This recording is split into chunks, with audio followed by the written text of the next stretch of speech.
এক বয়স্ক রাজমিস্ত্রি তার কাজ থেকে অবসর নিতে চাইল। তাই সে তার মালিককে গিয়ে বলল, আমি আমার কাজ থেকে অবসর নিতে চাই। আমি আমার পরবর্তী জীবনটা আমার স্ত্রী এবং ছেলে মেয়েদের সঙ্গে কাটাতে চাই। তার এই প্রস্তাবে তার মালিক খুব কষ্ট পেল। তার কারণ এই রাজমিস্ত্রিটিই ছিল তার সব থেকে দক্ষ এবং কর্মঠ রাজমিস্ত্রি। তবুও সে তার কথায় রাজি হলো এবং তাকে শেষ একটা অনুরোধ করলো। তাকে বলল, তুমি অবশ্যই অবসর নিতে পারো, কিন্তু যাওয়ার আগে আমাকে শেষ একটি বাড়ি তৈরিতে তোমাকে সাহায্য করতে হবে।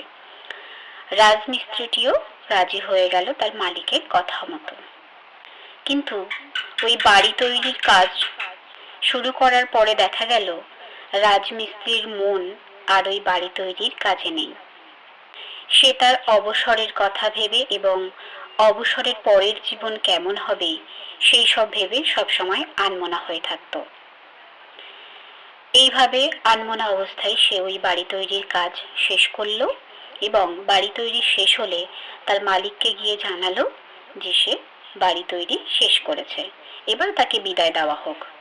তার মালিক তখন তাকে ডেকে তার হাতে একটি চাবি তুলে দিলেন।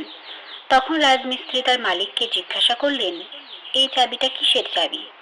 তখন মালিক তাকে বললেন, এটা হলো তুমি যে ঘরটা বানিয়েছ সেই ঘরের চাবি। আমার পক্ষ থেকে এটা তোমার শেষ উপহার। তখন রাজমিস্ত্রি অবাক হয়ে গেল। সে ভাবতেই পারেনি তার মালিক তাকে এরকম একটা উপহার দিতে পারে। তখন সে খুব আফসোস করতে লাগলো। সে ভাবতে লাগলো যে যদি আমি আগে একবার জানতে পারতাম যে এই বাড়িটা আমার জন্যই তৈরি হচ্ছে, তাহলে আমার জীবনের সবটুকু দিয়ে, আমার জীবনের সবটুকু পরিশ্রম দিয়ে আমি এই বাড়িটা তৈরি করতাম। কিন্তু হায়, আমার পোড়া কপাল যে আমার জীবনের সব থেকে খারাপ কাজ হলো এই বাড়িটা। বাস্তবেও আমরা প্রতিটা দিন এই বাড়ির মতোই আমাদের জীবনকে গড়ে চলেছি, কিন্তু আমরা তা ভুলে যাই। তাই আমাদের বেস্টটা না দিয়ে আমরা অনেক কম চেষ্টা করি, অনেক কম পরিশ্রম দিই।